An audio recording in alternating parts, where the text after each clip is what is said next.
Greetings, my fellow gamers. It is I, Wraith King, bringing you news from beyond the mirror, from the other world. And today we are taking a look at everybody's least favorite mage in the entire game and probably the history of Seven Knights. Sebastian. Sebastian, he looks pretty awesome. I have to admit, he does look very, very cool. He actually would make an awesome icon. Just look at him. Look how cool he looks. But here's the thing. He sucks. Like, since the very, very first time he came out, he was just not used. Like, I haven't seen him used anywhere. I've maxed him out to 50 on the original version of the game, and I'm still not using him. He's just that bad. Well, maybe he isn't on this one, but on the original version, no one uses him. Like, he's supposed to be, I guess, kind of like for a guild war, I think, or maybe tower. I'm not entirely sure where he's supposed to be used on the original version, but I maxed him out to 50. He's been collecting dust ever since. He's just not doing anything in my inventory. I'm actually thinking about just destroying him for awakening stones. But yeah, he not entirely the best character. I mean, he does look awesome though. That's mission complete. That's definitely a plus. He is a very cool looking character, but he never was the best. But you know what? Maybe they changed that on this one and made him a little bit more useful. Hopefully I'm right about that, because I would like to use him a little more often, because just look at him, he's so cool.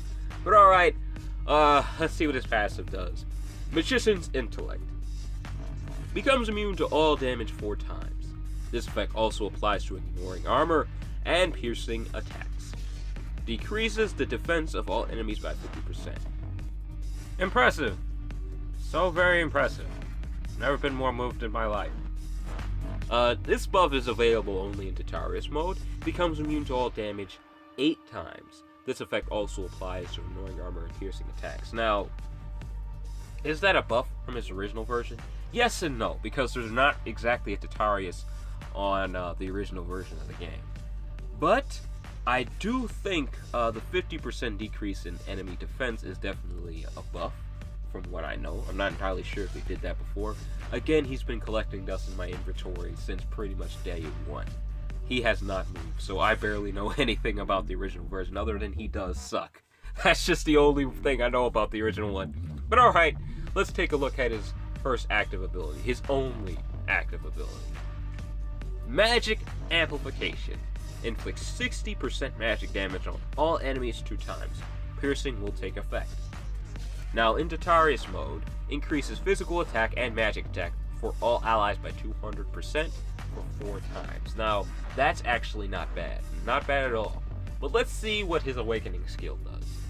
Hopefully, it's a little bit better. Oh, I can already see it's okay. Not entirely that great, but alright.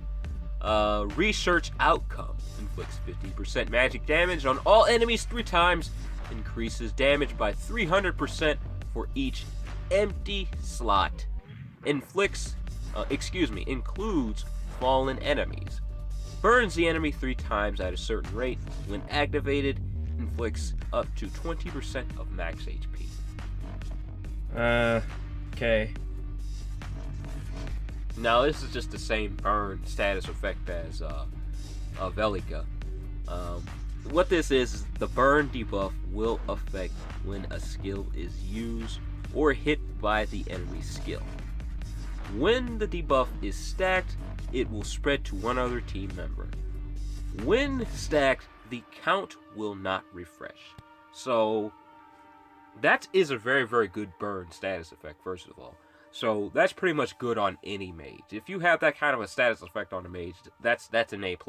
But the thing is, you can only use this ability once. So, is it good? No, so far I'm not entirely impressed with him. I don't know if I'm going to grind for him or not, but you know what? His animations are awesome.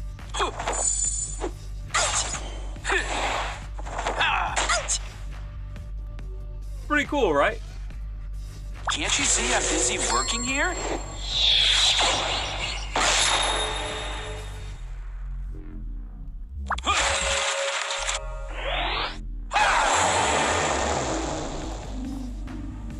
Get out of my way!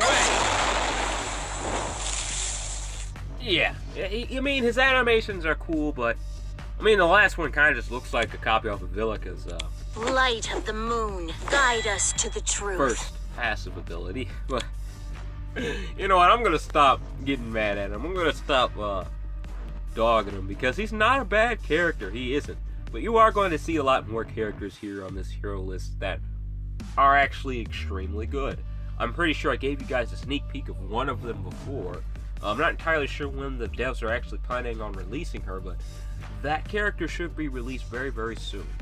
But my overall opinion on him is he grind worthy? Well, first of all, let's take a look at Tatari's mode. Tatari's mode is pretty difficult, but it's not vicious difficult. It's good, it's a very, very solid mode, but it's not so difficult to the point where you need a very, very special character for it.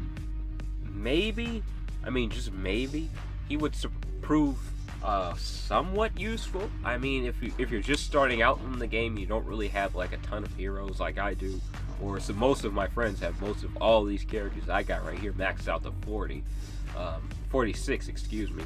So relatively, if you're really, really deep into the game, like some of my friends are, not going to prove very useful at all. And he's not going to prove very useful for me right now either. Even though I don't have all maxed out level 46 characters like most of my friends do, he probably won't prove too useful to me. He definitely will help a little bit, but overall, not a character I would personally grind for.